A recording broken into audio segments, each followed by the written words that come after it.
আসসালামু আলাইকুম রহমতুল্লাহ বরকাতুহ। প্রতিদিন আমরা অনেক ক্লাস করি, অনেক লেখাপড়া করি, অনেক কাজ করি। আজকে কোনো লেখাপড়া না। আজকে আমি তোমাদের সাথে আমার জীবনে ঘটে যাওয়া একটা এক্সপিরিয়েন্স, অভিজ্ঞতা কথা শেয়ার করব। আজকের ক্লাসটা হবে তোমাদের ভবিষ্যতের জন্য, আর যারা চাকরি করতেছি স্পেশালি এটা তাদের জন্য খুবই গুরুত্বপূর্ণ। যদি অভিজ্ঞতা পেতে চাও একবারে রিয়েলিটি বাস্তবতার সাথে মিলে রেখে, তাদের জন্য যারা চাকরি করতেছো এবং যারা চাকরি করবা প্রত্যেকের জন্য, আর ছোটদের জন্য ভবিষ্যতে অবশ্যই কাজে লাগবে। কথাটা হচ্ছে, আমি একটা প্রতিষ্ঠানে অ্যাকাউন্টস হিসেবে যে ইন্টারভিউ দিতে গেলাম, আমাকে জিজ্ঞেস করা হলো যে অনেকগুলো প্রশ্ন করার পরে আর কি আমাকে জিজ্ঞেস করতেছে, আপনাকে যদি আমরা চাকরিটা দেই, এরপরে যদি আপনার চাকরিটা ছেড়ে দেন, তাহলে লস টাকা আমাদের না আপনার? তো এরপর আমার উত্তরটা শুনে আমাকে চাকরিটা দেওয়া হয়। আমার উত্তরটা খুবই ওদের কাছে ভালো লাগছে, আমি বলতেছি না যে চমৎকার ছিল, যারা আমার ভাইবা নিচ্ছে তাদের কাছে খুব পছন্দ হয়েছে, সেজন্য তারা আমাকে চাকরিটা দেয় এবং চাকরিটা আমি দীর্ঘদিন করি। এরপরে করোনার জন্য যে কোনো একটা কারণে হোক না কেন, স্পেশালি সত্যি কথা বলতে করোনার জন্য চাকরিটা আমি ছেড়ে দেই। তো এবার আসলে আমাকে প্রশ্নটা যেটা করা হয়েছিল যে আমাকে চাকরিটা দেওয়ার পর যদি আমি চাকরিটা ছেড়ে দিই, দীর্ঘদিন কন্টিনিউ করার পর যদি চাকরিটা ছেড়ে দিই, তাহলে লসটা কার? তো আমি তাদেরকে বললাম যে স্যার, আমি দুই দিক দিয়ে বলি তাহলে আপনাদের জন্য সুবিধা হবে, যে কার লস কার লাভ, সেটা যদি আমরা দুই দিক থেকে মানে দুইটা জায়গা থেকে চিন্তা করি তাহলে খুব চমৎকার হয়। প্রথমে আসেন, আমরা চিন্তা করব যে আমার দিক থেকে যদি আমি চাকরিটা ছেড়ে দেই তাহলে আমার কি হচ্ছে। প্রথমে দেখেন, আমার যেটা হবে সেটা হচ্ছে অভ্যাসের পরিবর্তন আসবে। আমি আপনাদের এখানে দীর্ঘদিন যাবত চাকরি করতেছি। তো দীর্ঘদিন চাকরি করার ফলে আমি যদি বাসা থেকে, আমার যদি অফিস হয় 10টা বাজে, তাহলে আমি বাসা থেকে বের হব 9:30 বাজে বা 9টা বাজে, একটা নির্দিষ্ট শিডিউলে একটা অভ্যাসে চলে আসব। কিন্তু আমি যদি হঠাৎ করে আপনাদের এখান থেকে চাকরিটা ছেড়ে দিয়ে অন্য একটা জায়গায় যাই, তাহলে আমার সর্বপ্রথমে যেটা হবে সেটা হচ্ছে আমার অভ্যাসটা চেঞ্জ হয়ে যাবে। এরপরে যেটা হবে সেটা হচ্ছে আর্থিক অনিশ্চয়তা। দুই নম্বরটা হচ্ছে কি, আর্থিক অনিশ্চয়তা। আর্থিক অনিশ্চয়তা জিনিসটা কি, যে আমি আপনার এখানে আসি, মোটামুটি ভাবে আমাকে মাস শেষে একটা নির্দিষ্ট অ্যামাউন্ট সম্মানে দেওয়া হয়। তো সেই সম্মানে দিয়ে আমি আমার সংসারটা চালাচ্ছি, আমি চলতেছি, আমার আশেপাশে আত্মীয় স্বজন, মা বাবা, ভাই বোন সবাইকে নিয়ে আমি একটা লাইফ লিড করতেছি। একটা অভ্যাস হয়ে যায়, বা আর্থিক অবস্থার মধ্যে যে অবস্থায় আছে সেই অবস্থায় মানানসই হয়ে যায়। কিন্তু নতুন একটা জায়গায় যদি আমি যাই, সেখানে কেমন হবে আমার আর্থিক অবস্থা, ভালো হবে খারাপ হবে, পরিবেশ কেমন হবে, হ্যাঁ, ইত্যাদি ইত্যাদি, একটা আর্থিক অবস্থা অনিশ্চয়তার মধ্যে আমি পড়ে যেতে পারি।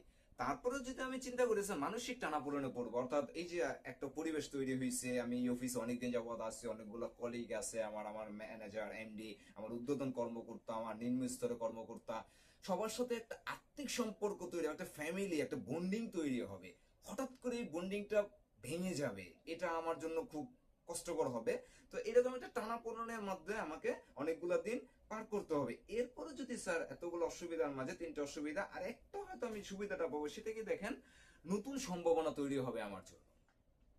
নতুন পরিবেশ, হয়তো সেখানে আমার সম্মান বেশি হতে পারে, হয়তো সেখানে আমার সুযোগ সুবিধা বেশি হতে পারে, আর্থিক নিশ্চয়তা থাকতে পারে। সবকিছু মিলে ঝিলিয়ে আমার সেখানে নতুন সম্ভাবনা একটা পথ থাকে। সেই জন্য আমি নতুন একটা পরিবেশে যাব, একটু সম্ভাবনা আমার থেকে যায়। এবার আমরা চিন্তা করব স্যার প্রতিষ্ঠানের দিক থেকে, অর্থাৎ আমি আমার জায়গা থেকে ক্লিয়ার করলাম আমি যে চাকরিটা ছেড়ে দিতে হলে কি, এবার প্রতিষ্ঠানের কি হবে সে বিষয়টা বলতেছি। প্রতিষ্ঠানে সর্বপ্রথম যেটা হবে সেটা হচ্ছে অভিজ্ঞ একজন কর্মচারী হারাবে। কারণ একটা প্রবাদ হচ্ছে, বা একটা প্রবাদ সিনোনিম, গল্পই বলি বা প্রবাদই বলি, যে যার সাথে প্রেম করা হয় তার সাথে কখনো বিয়ে হয় না। অর্থাৎ প্রেম শিখবে একজনের কাছে, বিয়ে হবে আরেকজনের সাথে। তো এই কথাটা মিলে রেখে স্যার, আমি আপনার এখানে কাজ করছি, আপনার এখান থেকে আমি শিখছি, এটার ফিডব্যাকটা আমি অন্য একটা প্রতিষ্ঠানে দেব।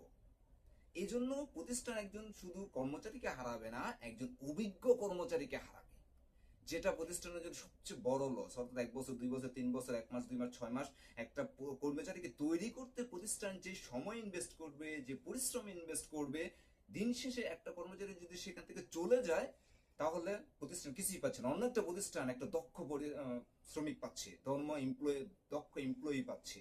দিন শেষে লাভ হচ্ছে অন্য প্রতিষ্ঠানের। এরপরে প্রতিষ্ঠানের যে ক্ষতিটা হবে, আমি যদি একটা শিক্ষা প্রতিষ্ঠানের কথা বলি, যেহেতু তোমাদের ক্লাস করে শিক্ষা প্রতিষ্ঠানের উদাহরণ দিলে সবচেয়ে ভালো বুঝবা।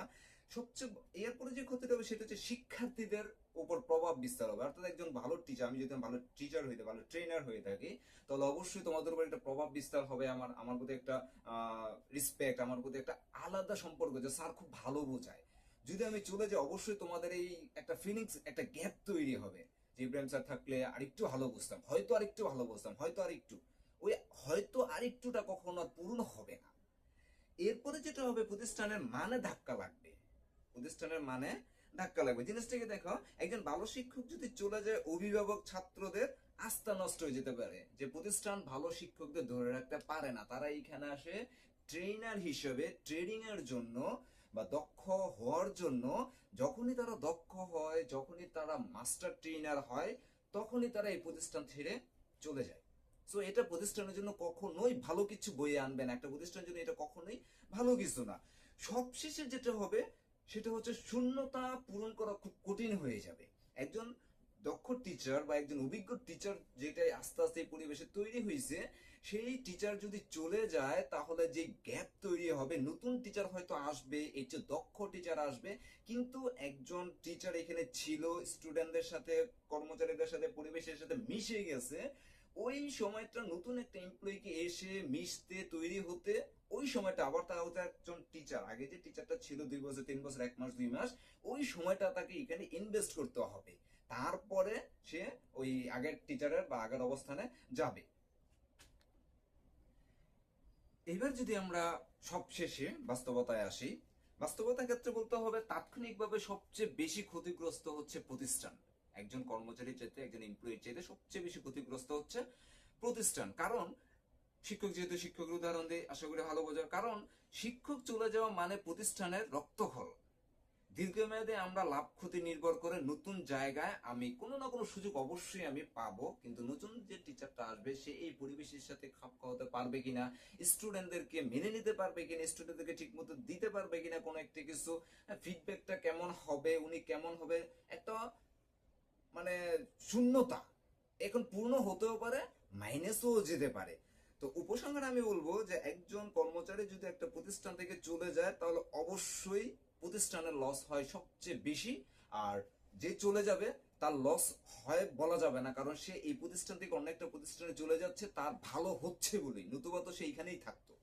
তো আমি যদি এবার পার্সেন্টেজ বলি, সেই ক্ষেত্রে আমি বলবো যে 100%ই লস হচ্ছে প্রতিষ্ঠানের, আর হয়তো পুরো 100% লস হবে কর্মচারী বা এমপ্লয়ি, যদি ওই পরিবেশটা নষ্ট বা খারাপ হয়, যদি তার অবস্থাটা ডাউনের দিকে যায়। অর্থাৎ এই গ্রাফটা যদি আমরা এইভাবে যদি উপরের দিকে উঠতে থাকে, তাহলে প্রতিষ্ঠানের লস, আর এই গ্রাফটা যদি উপরের দিকে উঠে নিচের দিকে নামে, তাহলে টিচারের জন্য একটু একটু ক্ষতিকর হতে পারে, তবে সেটা সম্ভাবনা খুব কম। কারণ একটা এমপ্লয়ি অন্য একটা পরিবেশে যাবে, সেখানে সে আশা স্বপ্ন নিয়েই যাবে, আর এখান থেকে সে যদি চলে যায়, অবশ্যই তার এখানে যে এই এক্সপিরিয়েন্স যে গ্যাদার করছে, যে অভিজ্ঞতা অর্জন করছে, সেই অভিজ্ঞতা দিয়ে ওই প্রতিষ্ঠানে সে অবশ্যই সাইন করবে, এতে কোনো সন্দেহ নেই। তাহলে দিন শেষে যদি আমরা সামারি করি, তাহলে আমি অবশ্যই বলতে পারি যে একটা এমপ্লয়ি যদি চলে যায়, 100% লস হচ্ছে প্রতিষ্ঠানের। আশা করি আমার এই ভিডিওটা যদি কোনো মালিক পক্ষ দেখে থাকে, তাহলে অবশ্যই তারা একটু হলেও বোধোদয় হবে, যে আশা করি তারা এমপ্লয়ীদের ধরে রাখার জন্য চেষ্টা করবে। আর যারা এমপ্লয়ি, যদি তারা মনে করে যে আমি চাকরি ছেড়ে দিচ্ছি, আমার কি হবে, সেই ক্ষেত্রে আমি বলবো কোনো লস নাই, কারণ তুমি যে এক্সপিরিয়েন্স অর্জন করছো, সেই এক্সপিরিয়েন্স অন্য প্রতিষ্ঠানে তোমাকে অনায়াসে সাদরে গ্রহণ করবে। ধন্যবাদ সবাইকে এতক্ষণ পাশে থাকার জন্য।